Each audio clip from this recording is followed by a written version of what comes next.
പ്രിയപ്പെട്ട ക്രൈസ്തവ സഹോദരന്മാരെ, നെറ്റിസൻസെ, സാമൂഹ്യ മാധ്യമ പോരാളികളെ, നിങ്ങൾ ഒരു FCRA ബില്ലിൻ്റെ വിഷയത്തിലും അതുപോലെ തന്നെ ഞാനിപ്പോൾ ലേറ്റസ്റ്റായിട്ട് വായിച്ചത് ക്രിസ്ത്യൻ ന്യൂനപക്ഷ ക്ഷേമ വെൽഫെയർ ബോർഡെന്നോ മറ്റോ ഒരു സംഗതി ഉണ്ടാക്കാൻ പോകുന്നതായി ഒരു വാർത്തയൊക്കെ കാണാനിടയായി.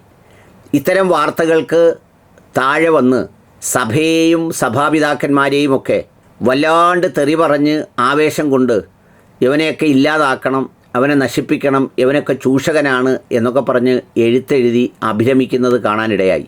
അത്തരം അഭിരമിക്കലുകൾ സാമൂഹ്യ മാധ്യമത്തിൽ വലിയ ആവേശവും കംപ്രഷനും ഇംപ്രഷനും ഒക്കെ ഉണ്ടാക്കുമെങ്കിലും ഈ നിങ്ങളുടെ ഒരു കൂട്ടായ്മയെ അല്ലെങ്കിൽ ഒരു വിശ്വാസപരമായ ഒരുമിച്ച് നിൽക്കലിനെ, ഒരു സംഘടിതമായ ഒത്തുചേരലിനെ, അതിനെ താൽക്കാലികമായി എന്തെങ്കിലും നിരാശയുടെയോ അസൂയയുടെയോ കുശുമ്പിൻ്റെയോ പേരിൽ തകർത്ത് ഛിന്നഭിന്നമായാൽ നിങ്ങളെ ഉന്നം വെക്കുന്ന ചെന്നായികൾക്ക് പിടിച്ചെടുക്കാനും നശിപ്പിക്കാനും വളരെ എളുപ്പം സാധിക്കും എന്നുള്ളത് മറന്നു പോകരുത്.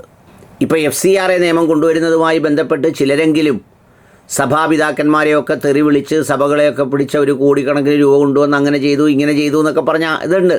അതൊക്കെ എല്ലാ മതത്തിലും മതത്തിൻ്റെ പുരോഹിതന്മാർ അവരനുഭവിക്കുന്ന ചില സ്പെഷ്യൽ പ്രിവിലേജുകളൊക്കെ ഉണ്ടാവും. നമ്മുടെ സമൂഹത്തിലുള്ളതുപോലെ തന്നെ അവരുടെ നാണത്തിലും അവരുടെ കൂട്ടത്തിലും കള്ളനാണയങ്ങളും നല്ലവരുമൊക്കെ ഉണ്ടാവും. പക്ഷേ ഇതെല്ലാം ഉള്ളതിനോട് കൂടി തന്നെ ഈ സഭയും അതിൻ്റെ കെട്ടുറപ്പും അതിൻ്റെ സംവിധാനവുമൊക്കെ ചില തടസ്സങ്ങളാണ്. ചിലത് പെട്ടെന്ന് റാഞ്ചിക്കൊണ്ട് പോകാതിരിക്കാനും അല്ലെങ്കിൽ ചില ഒഴുക്കിനെ തടസ്സപ്പെടുത്താനും ചില ദിശകളെ മാറ്റിമറിക്കാനുമൊക്കെയുള്ള ചില തടസ്സങ്ങളാണ് ഈ സഭകൾ എന്ന് പറയുന്നത്. ഈ കുത്തൊലിച്ച് വെള്ളമിങ്ങനെ പൊട്ടി പുറപ്പെട്ടു വരുമ്പോൾ നമ്മൾ ചിലപ്പോൾ ചെറിയ കല്ലുകൾ തടയുന്നത് പോലെ, അല്ലെ ചെറിയ ചെറിയ വൃക്ഷങ്ങൾ തടയുന്നത് പോലെ, ഞങ്ങളുടെ നാട്ടിലൊക്കെ പണ്ട് സുനാമി അടിച്ചപ്പോൾ തെങ്ങുള്ളത് കൊണ്ടാണ് അത്രയും പ്രത്യാഘാതം ഉണ്ടാകാതിരുന്നത് എന്നൊക്കെ വിലയിരുത്തപ്പെട്ടു. പിന്നീട് തെങ്ങും തിരമാലയും തമ്മിൽ ബന്ധമില്ലെങ്കിൽ പോലും അതിൻ്റെ ശക്തിയെ കുറയ്ക്കാൻ ആ ഒരു തെങ്ങ് നിൽക്കുന്ന പ്രതലത്തിലെങ്കിലും അതിന് സാധിക്കുന്നു എന്നുള്ളതാണ്. അതുപോലെ തന്നെയാണ് സഭകളുടെയും. ഈ FCRA നിയമം എന്നൊക്കെ പറയുന്നത് കൊണ്ടുവരുന്നത് ഇപ്പോൾ BJPക്കാരായ സംഘികൾ വ്യാഖ്യാനിക്കുന്നത് പോലെ ഇതെന്തെങ്കിലും തരത്തിൽ സത്യം കൊണ്ടുവരാനും നീതി നടപ്പിലാക്കാനും അതിൻ്റെ അപേക്ഷ ഉറപ്പിക്കാനും ഉപേക്ഷ ചെയ്യാനും ഒന്നും അല്ല. അതിൻ്റെ ഉദ്ദേശമൊന്നും അതല്ല. ആദ്യം തന്നെ ഈ അക്കൗണ്ടുകൾ മുഴുവൻ ഫ്രീസ് ചെയ്തത് എന്തിനാ? ഈ ഫ്ലോ കട്ട് ചെയ്യുന്നതിനാണ്. പിന്നീട് ഇതിനകത്ത് കണ്ടീഷൻസ് കൊണ്ടുവരുന്നത് എന്തിനാ? ഇത് ഒരു കാരണവശാലും ഒരാൾക്കും ചെയ്യാതിരിക്കാനാണ്. മൂന്നാമത്തെ എന്തിനാണ്?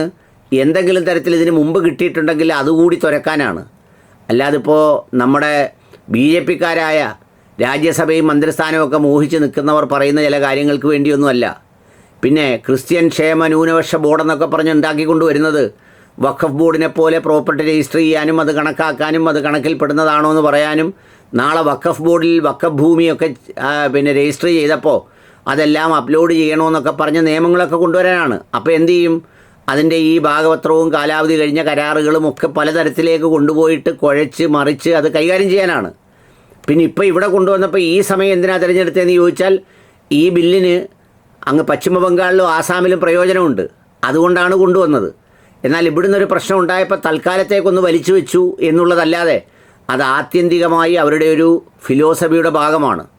ഇതിനു മുമ്പ് മുസ്ലിം കമ്മ്യൂണിറ്റിയെ ഇതുപോലെയൊക്കെ ചെയ്തപ്പോൾ അന്നും ഇതുപോലെ എഴുതിയ ആളുകളിൽ ഒത്തിരി പേരാണ് ഇപ്പം വന്ന് സഭാപിതാക്കന്മാർക്കെതിരെ എഴുതുന്നതും പറയുന്നതും. അന്ന് ചെയ്തപ്പോൾ സഭയിലെ ആളുകളും മറ്റുമൊക്കെ അത് മുസ്ലിങ്ങളല്ലേ, ശത്രുക്കളല്ലേ, അവരങ്ങ് തീർന്നോട്ടെ എന്ന് കരുതിയെങ്കിൽ ഇത് അന്നേ പറഞ്ഞിരുന്നു. അന്ന് ഇതൊക്കെ ഉറക്കെ പറഞ്ഞ കൂട്ടത്തിൽ എനിക്കറിയാവുന്ന ക്രിസ്ത്യാനികളിൽ ഒരാളാണ് അലക്സാണ്ടർ ജേക്കബ് സാർ. അദ്ദേഹമൊക്കെ അന്നേ പറഞ്ഞിരുന്നു ഇത് ഇന്ന് ഞാൻ നാളെ നീ എന്ന് പറയുന്ന പോലെ അങ്ങോട്ട് വരുവാന്നൊക്കെ. അതിനൊക്കെ അദ്ദേഹത്തെ ഫോണിൽ വിളിച്ചും മെസ്സേജിങ്ങിലും അല്ലാതെയും ഒക്കെ തെറി വിളിച്ച ഒത്തിരി പേരുണ്ട്. അതിൻ്റെ ഒരു ആവർത്തനമാണ് ഇപ്പോഴും നടക്കുന്നത്. അപ്പോൾ അതുകൊണ്ട് ആവേശം കൊണ്ട് ഏതെങ്കിലും സഭയിലെ ഒരു പിതാവിനോടോ മെത്രാനോടോ എന്തെങ്കിലും തരത്തിലുള്ള വിഷമമോ കുഴപ്പമോ അസൂയയോ വേദനയോ ഉണ്ടെന്ന് കരുതി നിങ്ങളിരിക്കുന്ന കൊമ്പ് മുറിക്കുന്നത് പോലെ മുറിച്ച് താഴെ ഇട്ട് കളയരുത്.